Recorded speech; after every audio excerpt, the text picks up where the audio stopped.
यानी माँ से बढ़िया कोई छाया नहीं है, माँ से बढ़िया कोई जीवनदायिनी नहीं है।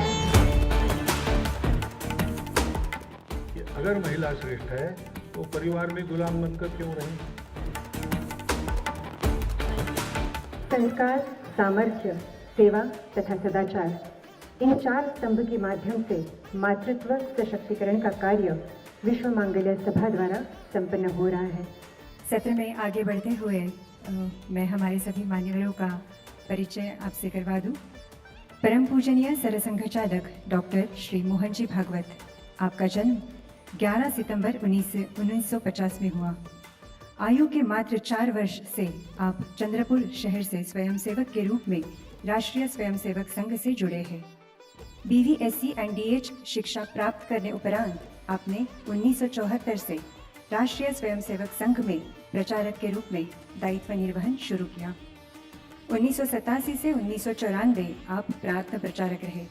1991 में अखिल भारतीय शारीरिक प्रमुख, 1994 में उत्तर पूर्व क्षेत्र प्रचारक, 1999 में अखिल भारतीय प्रचारक प्रमुख, 2000 से माननीय सरकार्यवाह और वर्ष 2009 से माननीय सरसंघचालक राष्ट्रीय स्वयंसेवक संघ केंद्र नागपुर।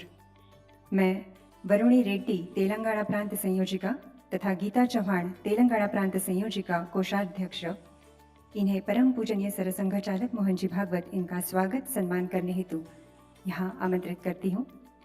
परम पूजनीय सरसंघचालक डॉक्टर मोहन जी भागवत।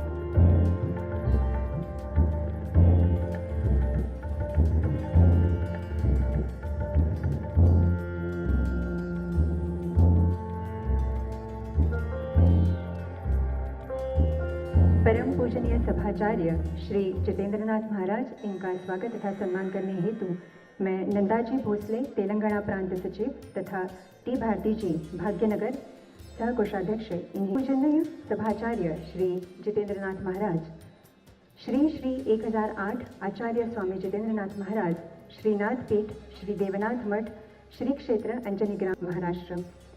ऋग्वेद व अन्य वैदिक ज्ञान तथा वेदांत शास्त्र व परंपरा प्राप्त ज्ञान ये गुरुमुख शिक्षा आपने प्राप्त की है। विज्ञान, समाजशास्त्र, औषध निर्माण शास्त्र ये लौकिक शिक्षा आपने प्राप्त की है तथा इंफॉर्मेशन साइंस क्षेत्र में आपको स्वर्ण पदक प्राप्त है। आप वर्ष 2001 में श्रीनाथ पीठ श्री क्षेत्र अंजनी ग्राम पर पीठासीन हुए। आप इस पीठ के 18वें पीठाधीश हैं। धर्म जागरण समन्वय इस भारत व्यापी कार्य के मार्गदर्शक तथा विश्व हिंदू परिषद उच्चाधिकार समिति के सदस्य व केंद्रीय मार्गदर्शक हैं। आपके आशीर्वाद से श्रीनाथ सखा साधक परिवार के 620 उपासना केंद्र सक्रिय है। आप 40 राज्यों में कार्यरत देशव्यापी महिला संगठन विश्व मांगल्य सभा के संस्थापक सभाचार्य हैं। सद्धर्म प्रवर्तन मंडल व mission for development and divinity trust के आप पालक मार्गदर्शक हैं तथा जगत गुरु श्री देवनाथ इंस्टीट्यूट ऑफ वैदिक साइंस एंड रिसर्च नागपुर के आप कुलाचार्य हैं। परम पूजनीय सभाचार्य श्री जितेंद्रनाथ महाराज। माननीय भगवती बल्लवाजी स्वागत समिति अध्यक्ष, उत्कृष्ट वक्ता, लेखिका, उद्योजिका तथा समर्पित नेता, समाज सेविका के रूप में आप सुपरिचित है। व्यापार, राजनीति, समाज सेवा व लेखन में आपका सखोल अभ्यास है। आपने यूनिकॉर्न एक्सोरियल बायोमेड की पहली जागतिक नींव रखी, जिसकी सराहना माननीय प्रधानमंत्री जी ने मन की बात द्वारा की है। एक्सोरियल ग्रुप की आप चेयरपर्सन हैं और आपका कारोबार आयुर्वेद, न्यूट्रासिटिकल, खनन, रसायन, ज्वेलरी तथा रियल एस्टेट तक फैला हुआ है। 70 से अधिक गोल्ड स्टैंडर्ड क्लिनिकल ट्रायल तथा 50 से अधिक इंटरनेशनल सर्टिफिकेशंस आपने वेस्टर्न फार्मा जगत को दिए हैं। आपने 70% से अधिक महिला कर्मचारी अपने कार्य में नियुक्त कर महिला सक्षमीकरण का आदर्श प्रस्थापित किया है। Spices board of India, NMDC, railway board, महिला एवं बाल विकास मंत्रालय, भाजपा महिला मोर्चा, महिला उद्यमी सेल ऐसी संस्था में आप दायित्व निर्वहन कर रही है।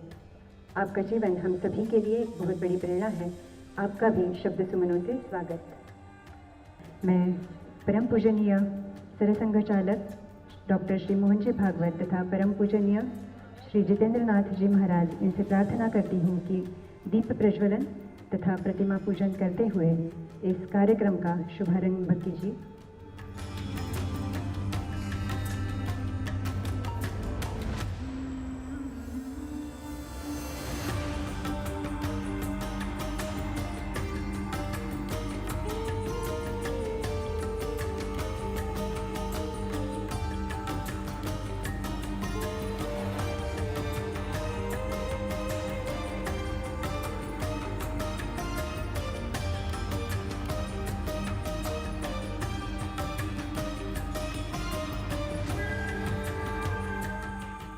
विश्व मांगल्य सभा का संकल्प यही है कि प्रत्येक घर में ऐसी माँ का निर्माण हो, विकसन हो, जो अपने नेतृत्व में महापुरुषों के निर्माण का केंद्र हो।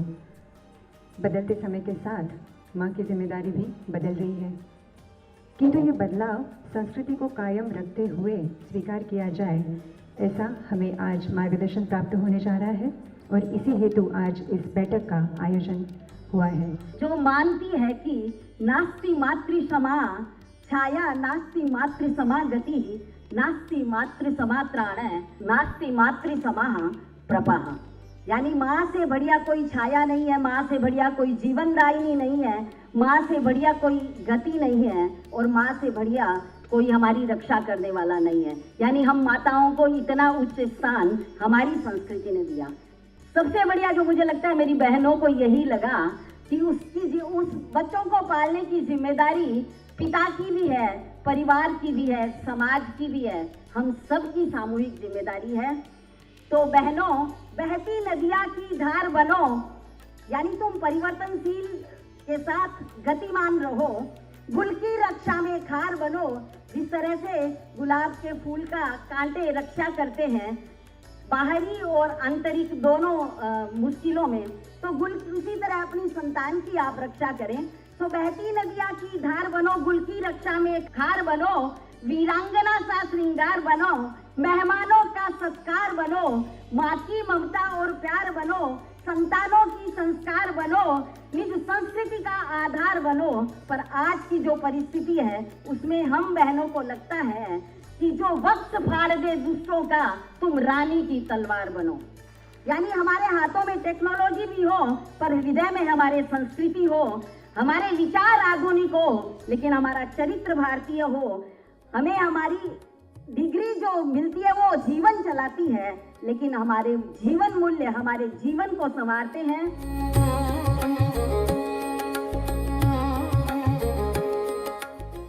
इस कार्य से संलग्नित आज का जो सत्र है युगानुकूल मातृत्व, इस सत्र की पार्श्वभूमि तथा हेतु विशद करने, प्रास्ताविक के माध्यम से विशद करने मैं गायत्री ताई लोमटे, राष्ट्रीय सह संगठन मंत्री विश्व मांगल्य सभा, इन्हें यहाँ आमंत्रित करती हूँ।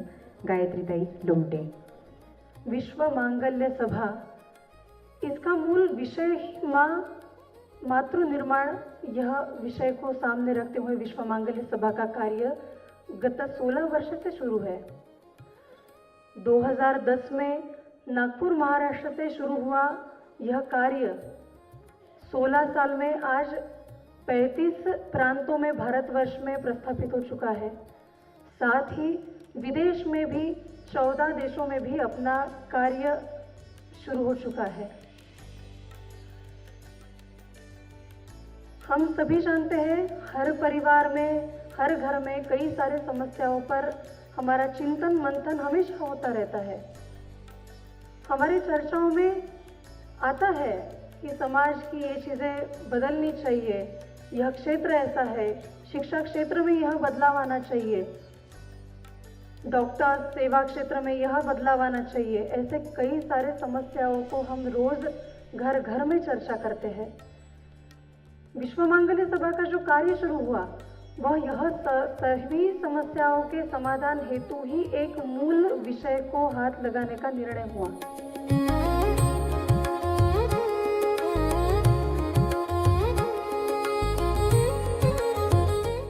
सृष्टि निर्माण से मातृत्व चल रहा है। मातृत्व ये प्रकृति की प्रवृत्ति है। सृष्टि निर्माण हो गई, बढ़ते गई, वो बिना मातृत्व के बढ़ ही नहीं सकती थी। जन्मतः कोई तो है, और इसलिए सनातन काल से ये चल रहा है। युगों का अनुभव है माताओं के पास। समय बदल गया है, परिस्थिति बदल गई है, लेकिन समय तो हमेशा बदलता आया है, परिस्थिति हमेशा बदलती आई है। और अपनी शाश्वत बातों को कायम रख के उसके अनुसार अपने आप को ढालकर मातृत्व अपनी सब संतानों का पोषण, गुणवर्धन सब कुछ कर रहा है। तो इस चर्चा का प्रयोजन क्या है? चर्चा का प्रयोजन इसलिए शायद होगा कि सब लोगों के मन में प्रश्न है और इस विषय के बारे में चिंता भी है।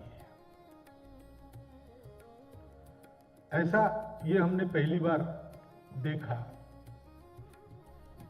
सामान्यतः एक समय देश में 5 पीढ़ियां रही थी, तो पहली 3 पीढ़ियों के सामने तो ये प्रश्न है ही कि हमने कभी ऐसा देखा नहीं, अब आगे क्या होगा। तो इस प्रश्न का विचार करने के पहले हमको ये प्रश्न उत्पन्न होने का कारण क्या है, इसको सोचना पड़ेगा। सारा अध्ययन करने के बाद ये ध्यान में आता है कि ऐसी स्थिति उत्पन्न हो गई, इसका पहला कारण तो हम ही हैं। हम यानी मातृशक्ति सहित हमारा संपूर्ण समाज। क्योंकि इसके बारे में हमारा विचार क्या है? हम भी दुनिया में एक देश है, एक राष्ट्र है, सदियों से हम सब लोग यहाँ रहते आए हैं, और हमारी भी सबसे प्राचीन देश हमारा है, तो सबसे प्राचीन परंपरा मातृत्व की वो हमारी ही है। लेकिन वो क्या है, इसको हम लगभग पूर्णतः भूल गए। वो व्यवस्था क्या थी, कैसी थी, कैसे रही होगी, लेकिन उस व्यवस्था को भूलने के बाद, उसके इंगित को, उसके संदेश को भूलने के बाद हमारी जो अधोगति हुई और उसका लाभ लेकर परकीय लोगों ने अपने देश को लूटा खसोटा, उसके कारण जो परिस्थिति उत्पन्न हुई, और आखिरी जो आक्रामक आया ब्रिटिश, उसने जो हमारे दिमाग में इस आत्मविस्मृति को कायम करने की व्यवस्था कर दी। इतना ही नहीं, तो जो तुम्हारा प्राचीन रहा वो सब बेकार है, ये भावना भरी। तो ये जो 1500-2000 वर्षों का समय है, हम इसको मानते कि वो अपनी परंपरा है, वास्तविकता नहीं है। हमारी जो परंपरा थी उससे हटकर जीना हमारा प्रारंभ हुआ सामान्यतः महाभारत के समय में। उसके बाद क्रमशः हम भूलते आए, फिर आक्रमण शुरू हुए, उसमें समाज अस्त व्यस्त हो जाता है, व्यवस्थाएं ध्वस्त हो जाती है, वो हुआ। और आखिरी आक्रमण ने हमारे मन में हमारे ही चीजों के प्रति विद्वेष भर दिया, न्यूनगंड भर दिया। उनका जो है वो सब सही है, हमारा सब गलत है। और जो हमारा जो था उसको हम गलत समझते हैं, जो सही था वो हमको पता ही नहीं है। और एक अधूरी दृष्टि के आधार पर एक जो गलत बातें चल रही है पाश्चात्य देशों में, जिसके कारण वहां अनेक समस्याएं उत्पन्न हुई है, और वहां से हमने लिया, लेकिन उनके पास इसका उत्तर नहीं है, तो हमको भी उत्तर नहीं मिल रहा है। हम अभी भी उसी को प्रमाण मान के चलते हैं। वो जो विमर्श है, वो जो नैरेशन है, उसमें कई बातें गृहीत मानकर अपना नैरेशन उन्होंने दिया है। कई बातें ऐसी है कि हमारे यहाँ वो बात थी ही नहीं, जैसी स्थिति वो कल्पना करते हैं वैसा है ही नहीं। जैसे वहां एक चलता है कि कौन श्रेष्ठ है, पुरुष है कि महिला श्रेष्ठ है, तो स्वाभाविक जो पुरुष के पक्षधर है वो कहेंगे पुरुष श्रेष्ठ है, महिला के पक्षधर है वो कहते हैं महिला श्रेष्ठ है। अब ये एक बार है श्रेष्ठ कनिष्ठ का विवाद, ये मान लिया तो फिर सारे प्रश्न आते हैं कि अगर महिला श्रेष्ठ है तो परिवार में गुलाम बनकर क्यों रहे? गुलामी में फंसाने वाला विवाह बंधन क्यों स्वीकार करें? महिला तो सब कुछ कर सकती है। अभी महिला तो सब कुछ कर सकती है, ये भ्रम है, ऐसा नहीं है। पुरुष सब कुछ कर सकता है, ये भी भ्रम है। कहीं कुछ होना है तो महिला पुरुष का साथ रहना आवश्यक रहता है, ये वस्तुस्थिति है। लेकिन डिस्कोर्स ऐसा है, उसको हमने आंखों पर पट्टी बांधकर स्वीकार किया है। तो अधूरी दृष्टि लेकर विचार करेंगे, उसके आधार पर अधूरी व्यवस्थाओं को अपनाने का प्रयास करेंगे, तो जो प्रश्न उत्पन्न होंगे वो हो रहे हैं और उसको उत्तर नहीं है। इसलिए हमारे यहाँ ये प्रश्न उत्पन्न हुए और उसके चलते जो ये बातें शुरू हो गई उसमें ये एक बात हो गई। अब ये स्वतंत्रता ऐसा कहते हैं, है ना, स्त्री मुक्ति, तो दास्य मुक्ति है, पुरुषों के दास्य से, समाज की व्यवस्थाओं की दास्य से मुक्ति करनी है। शब्द तो बहुत अच्छे हैं, अगर दास्य है तो मुक्ति होनी ही चाहिए। आज जो माता है वो केवल पोषण करने वाली नहीं है, वो वास्तविक जो उसका स्वरूप है कि पूरे संसार की धारणा करने वाली, तो कुटुंब में पूरे कुटुंब की धारणा करने वाली, सबसे अधिक शक्ति युक्त, इसलिए सबसे अधिक सहनशील। परंतु परिस्थिति के कारण या गलतफहमी के कारण जो घुटन थी, वो घुटन को समाप्त कर अपने पूर्ण कर्तृत्व से खुद की, कुटुंब की और राष्ट्र की उन्नति करने वाली, ये स्वरूप उसका प्रकट होने की दिशा में, और वो एक्सप्रेशन चेंज होना चाहिए। कैसे करना चाहिए ये आपको अपना अपना तय करके करना है, इसलिए मैं उस डिटेल में नहीं गया, लेकिन दिशा ही है।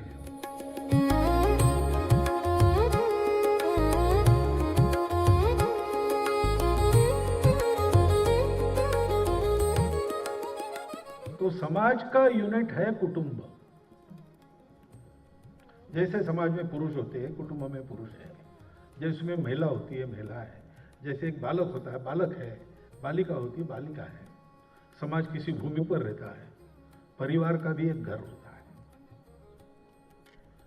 इस घर में पलने बढ़ने वाले बालकों को सामाजिक व्यवहार योग्य बनाना, धार्मिक चरित्र वाले बनाना, ताकि अपने अस्तित्व की रक्षा करते हुए वो विश्व के अस्तित्व में उसको आगे ले जाने वाला, उन्नत करने वाला योगदान करे। ये कुटुंब का फंक्शन है। कुटुंब यानी महिला और पुरुष के एकत्र रहकर जो संतानें होंगी, उनकी सुविधा, उनकी प्रगति, इसकी सुविधा नहीं है। वो होता है, अपने को करना ही पड़ता है, परंतु ये सब करने का उद्देश्य क्या है?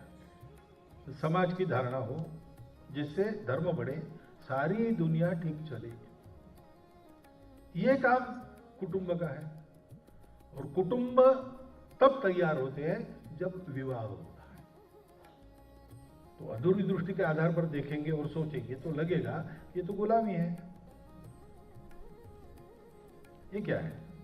घर छोड़ के लड़की विवाह के बाद चली जाती है उसके साथ, दोनों मिलकर अलग घर करो। फिर वो देखती है कि वो पुरुष ठीक नहीं, क्योंकि हम भूल गए ना, जो मैंने कहा पिछले 2-1000 वर्षों में जो हमारा व्यवहार हुआ वो इस तत्व के अनुसार नहीं है। तो वैसे भी कुर्तियां है, तो फिर वो डरती है कि ये कैसे करना, इसके बजाय ना किए तो क्या होगा। अब ये स्वतंत्रता तो अपनी परंपरा में पहले से है। विवाह करना व्यक्ति के लिए आवश्यक नहीं माना गया है, लेकिन विवाह नहीं करना है तो फिर उसका अनुशासन दूसरा है। ब्रह्मचारिणी, ब्रह्मचारी, सन्यासी, सन्यासिनी, इन सब के लिए नियम अलग है। समाज उनको अनुशासन में रखता है, वो अनुशासन में रहे इसलिए नियम बनाए हैं। समाज ने नहीं, आचार्यों ने ही बनाए हैं। वैसे ही रहना पड़ता है, क्योंकि ऐसा रहने वाले लोग इसलिए ऐसा रहते हैं कि उनको अब इन भौतिक बातों में रस नहीं है, उनकी आंखें उधर लगी है, तो ये सब छोड़ देते हैं। लेकिन ये छूटा नहीं है तो क्या करना? ये तो सब चाहिए तो फिर सबको चाहिए, इसलिए सबको देने वाला, धर्म खड़ा करने वाला समाज, उसमें विवाह ये एक अनुशासन है। अब उसका पर्याय लिव इन रिलेशनशिप, मॉडर्निटी। अब उसके क्या क्या परिणाम होते हैं? क्योंकि बेसिस ही क्या है, हमको जिम्मेवारी नहीं चाहिए, सुख चाहिए। तो जब चाहिए तब साथ रहे, बाकी चले गए, और जिम्मेवारी नहीं। तो इससे क्या बढ़ेगा? क्या बढ़ रहा है देखो सारी दुनिया में। अब मॉडर्निटी तो चाहिए, काल के अनुसार बदलना, ये भी नियम है अपनी परंपरा में। तातस्य कूपोयमिति ब्रुवाणाम क्षारम जलम का पुरुषाः पिबन्ति।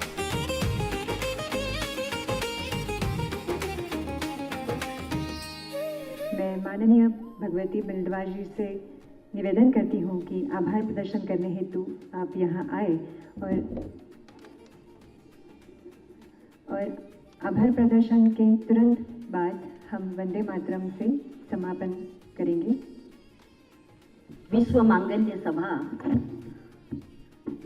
की इस युगानुकूल मातृत्व प्रबोधन के इस कार्यक्रम में सबसे पहला आभार जननी जन्मभूमि भारत माँ का, जिन्होंने, जैसा कहते हैं, माता भूमि पुत्रोहम पृथिव्या, इस पवित्र पावन भूमि जिसने विश्व मंगल्य की कामना की, जो सर्वे भवन्तु सुखिनः की कामना करती है।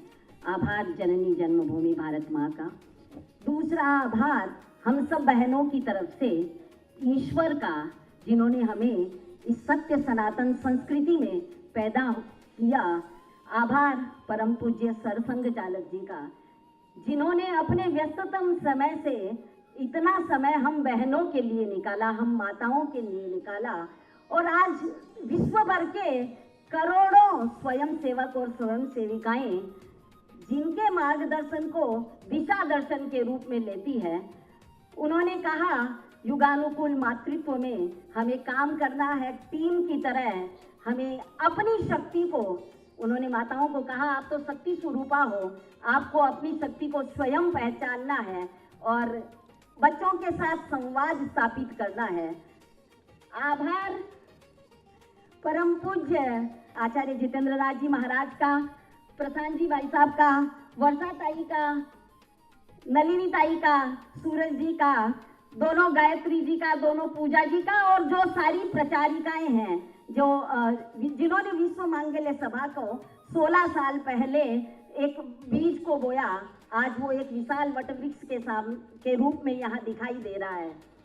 आभार मीडिया के बंधुओं का, और उनसे निवेदन कि हमारे देश को समृद्ध विकसित राष्ट्र बनाना है तो हमें आर्थिक संपदा के साथ, आर्थिक समृद्धि के साथ हमारे मूल्यों को भी संवर्धित करना है।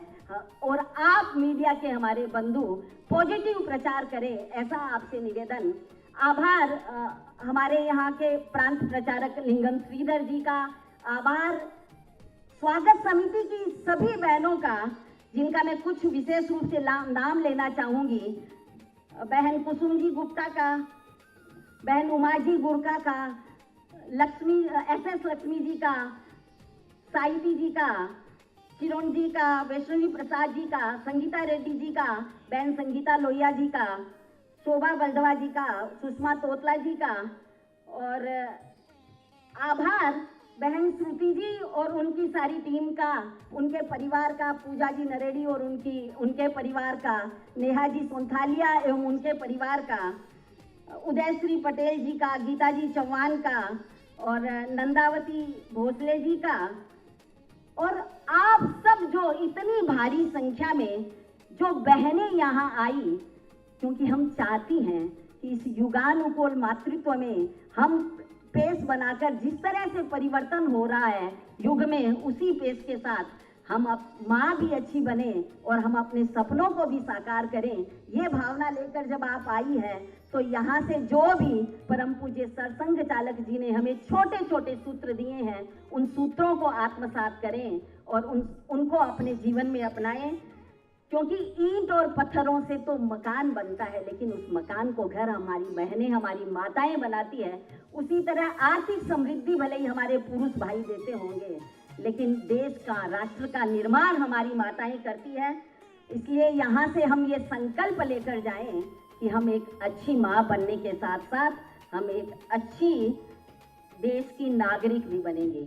बहुत बहुत आभार आप सबका, विशेष रूप से मेरे पतिदेव महेश जी का, मेरी बहू खुशबू का भी, जिन्होंने बहुत सहयोग दिया इस पूरे कार्यक्रम में। आप सब पधारे, आप सबका बहुत बहुत आभार। जय हिंद, जय भारत।